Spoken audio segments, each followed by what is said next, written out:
Welcome to Uma Reddy's blog. ఎలా ఉన్నారండి అందరూ? నేనైతే చాలా బాగున్నాను, మీరందరూ కూడా చాలా బాగున్నారని నేను అనుకుంటున్నాను. అలాగే సేఫ్గా హెల్దీగా ఇంట్లోనే కొంచెం అవసరం అయితే తప్పితే మీరు బయటకు వెళ్ళకండి, ఎందుకంటే లాక్డౌన్ వదిలేశారు. సో అన్ని షాప్స్ కూడా ఓపెన్ అయిపోతున్నాయి, టైమింగ్స్ మారిపోయాయి. సో ఇప్పుడు మనం ఏంటంటే కొంచెం మనం జాగ్రత్త అనేది మనం తీసుకోవాలి, అవసరం అయితే తప్పితే మనం బయటకైతే వెళ్ళకూడదు. సో ఈ రోజు నేను ఒక స్వీట్ డిష్తో వచ్చేసానండి. అదేం లేదండి, మనం సొరకాయతోటి ఖీర్ ఎలా చేసుకోవాలనేది నేను మీకు చూపిస్తాను. చాలా ఈజీగా సింపుల్ ఇంగ్రీడియంట్స్తో మనం ఇంట్లోనే ఖీర్ చేసుకోవచ్చండి. పెద్ద సొరకాయ అనగానే కొంచెం పెద్ద ప్రాసెస్ ఏమో అనుకుంటారేమో, అలా ఏముండదండి, చాలా ఈజీగా చేసుకోవచ్చు మనం, ఎంతో టేస్టీగా ఉంటుందండి. So let's start cooking.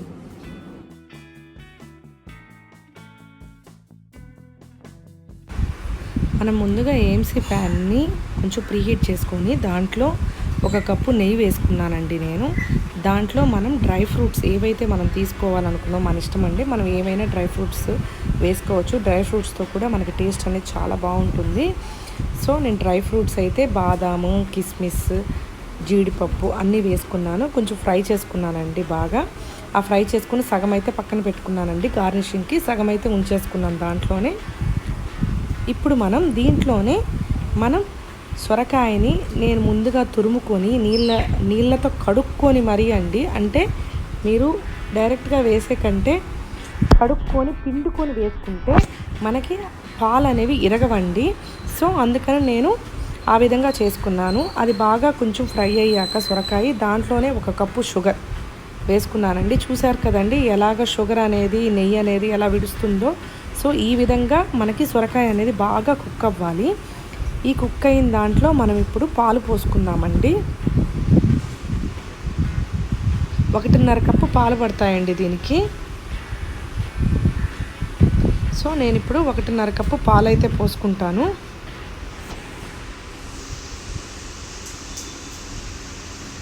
దాంట్లో మనకి ఇలాచీ పౌడర్ అండి. యాక్చువల్లీ నాకు ఇలాచీ పౌడర్ కంటే ఇలా వేసుకుంటేనే దానికి ఫ్లేవర్ అనేది బాగా వస్తుందని నేను ఎప్పుడు ఇలాగే వేసుకుంటాను.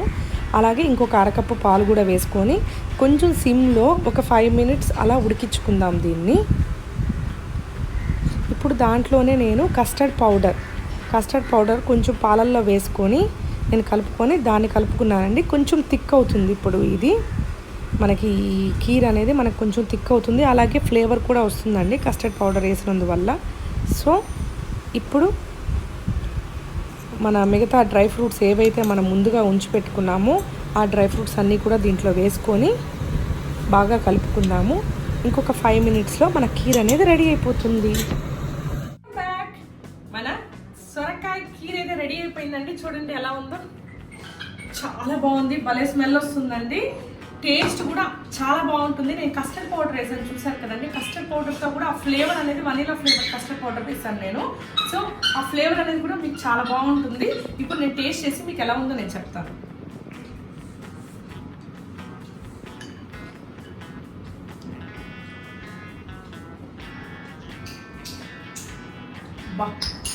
చాలా బాగుందండి, చాలా అంటే చాలా బాగుంది.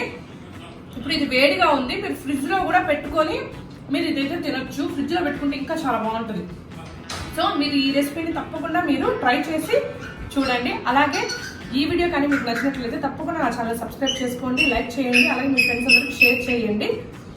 See you in next video. Bye, take care.